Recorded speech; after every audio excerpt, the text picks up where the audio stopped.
اللہ کے حبیب علیہ السلام نے دعا دی، کہا اے اللہ اس مرد پہ رحم فرما جو صبح نماز کے لیے اپنی بیوی کو جگاتا ہے، کہا اے اللہ اس عورت پر رحم فرما جو صبح نماز کے لیے اپنے شوہر کو جگاتی ہے۔ وہ میرے دوستو، اللہ کا فرض ادا کرنے کا ٹائم ہے اور میرے گھر میں میرے اہل خانہ میرے بچے سو رہے ہیں، میری ذمہ داری تو یہ تھی کہ میں ان کی نیند نہ دیکھتا، شریعت کا قانون دیکھتا، اٹھو وقت نماز ہے، لیکن وہ یہ ذرا دیر سے آیا ہے، یہ رات کو ذرا جاگتا رہا ہے، اس کے پیپرز کے دن۔ اب کیا بات کر رہے ہیں آپ؟ اپنے گھر کے اندر بھی یہ نظام نہیں بنا سکتے؟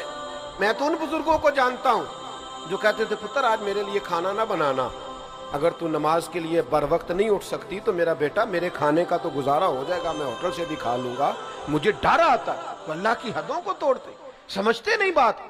تو خدا را تھوڑا سا شریعت کے ماحول میں اپنے آپ کو ڈھالیے۔